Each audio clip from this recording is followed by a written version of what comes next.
आप कहिए नौकरी दे दो, कहते हैं हिंदू मुसलमान, कहते हैं महंगाई, कहते हैं हिंदू मुसलमान। आप कुछ भी कहिए, हर समस्या का एक ही समाधान, हिंदू मुसलमान। हर समस्या का एक समाधान, हिंदू मुसलमान। तो मैं आपसे पूछना चाहता हूं, ये जो ड्राइवर भाई हमारे हैं, लाखों के बता रहे थे, कितना 12 लाख लोग, 12 लाख लोग मेंबर बने हैं, 12 लाख ड्राइवर हैं, इसमें सारे के सारे मुसलमान हैं?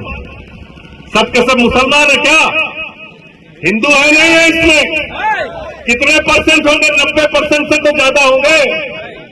तो अगर हिंदुओं का भला करना चाहते हो, कम से कम उसी के नाम पे ड्राइवरों का आयोग बना दो, बना दो। अभी मैं पढ़ रहा था सरकार का आंकड़ा, 1 लाख सरकारी स्कूल बंद हुआ हिंदुस्तान में। जब से हमारे महामानव का आगमन हुआ इस हिंदुस्तान में, जब से वो प्रकट हुए महामानव जी, जिनका जिक्र अभी हमारी जो गायिका है वो कर रही थी, अलका जी, उजाला जी और सुरेंद्र जी बता रहे थे। तो जब से उनका इस धरती पर जन्म हुआ है और जब से वो भारत के प्रधानमंत्री बने हैं, उसके पहले तो हम लोग सोचते थे कोई इंसान प्रधानमंत्री बनता है, जब वो आए तो उनका मैं नॉन बायोलॉजिकल, मैं महामानव हूं, तो भगवान है। तो जब से वो भगवान प्रकट हुए हैं, आपको पता है 1 लाख सरकारी स्कूल बंद हुआ है देश में, 1 लाख, और जिसमें सबसे ज्यादा उत्तर प्रदेश में बंद हुआ है। और उसमें किसके बच्चे पढ़ते हैं? दलितों के, पिछड़ों के, शोषितों के, वंचितों के। सरकारी स्कूल में कौन पढ़ने जाता है? मजदूर का बच्चा, गरीब आदमी का बच्चा, कोई उसके लिए आवाज नहीं उठाता। तो इसलिए आपके अस्पतालों में मोमबत्ती में ऑपरेशन होता है, कोई सवाल नहीं उठाता। महंगाई देश में बढ़ती है, कोई सवाल नहीं उठाता। बच्चों के स्कूल बंद हो रहे हैं, कोई सवाल नहीं उठाता। ड्राइवर हो, ऑटो वाले हो, रेडी वाले हो, इनकी प्रॉब्लम है, कोई सवाल नहीं उठाता।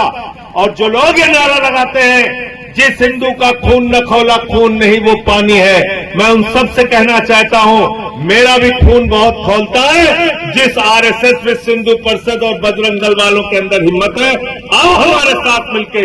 बच्चों के स्कूल जब बंद होते हैं, तुम्हारा भी खून खोलना चाहिए, हमारा भी खून खोलना चाहिए। चलो मिलकर लड़ते हैं योगी बाबा से और मोदी जी से। लेकिन वहां खून नहीं खोलता। किसके ऊपर खोलता है? कैन कानून, कैन रहमान, कैन 2 थप्पड़ मारो। मुसलमान के लिए बस खून खोलता है, उससे झगड़ा करना है, उससे लड़ाई करनी है। कहीं किसी दलित को पा जाएंगे, उससे लड़ाई लड़ना है, उससे झगड़ा करना है। अभी देखा ना, पासी समाज के एक बुजुर्ग को काकोरी में मंदिर की सीढ़ियों पे पेशाब चढ़वाया गया। ये हिंदुस्तान 80 साल के बाद का हिंदुस्तान है, आजादी के 80 साल के बाद का। एक बुजुर्ग आदमी को आप मंदिर की सीढ़ी पे पेशाब चढ़वा रहे हैं। सीआरपीएफ का एक जवान दलित समाज से, उसको बुलंदशहर में गोली पे नहीं चढ़ने दिया गया। एक कथावाचक की चोटी काट ली गई। ये देश हम बनाना चाहते हैं, ऐसा हिंदुस्तान हम बनाना चाहते हैं। इसलिए नफरत की राजनीति हिंदुस्तान की सबसे बड़ी बर्बादी का कारण है। नफरत को भी मिटाना होगा। अपने ड्राइवर भाइयों से भी मैं कहना चाहता हूं, आप पूरे देश में जाते हो, पूरे देश के अलग अलग कोने में जाते हो, अपनी गाड़ियों से कम प्यार का, मोहब्बत का, भाईचारे का प्रचार करो। चाहे एक बैनर लगा के जाना पड़े, बना के जाओ। लोगों को जोड़ने का काम करो, देश को जोड़ने का काम करो। अरे आपने तो कोरोना की महामारी में भी काम किया नहीं किया? बताओ, किया नहीं किया?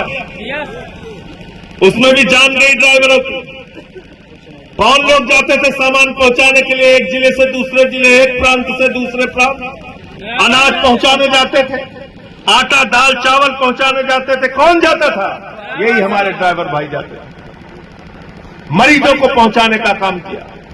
जो हमारे एम्बुलेंस के ड्राइवर थे, उसमें से भी कई लोगों की जान गई। कौन सुनने वाला है?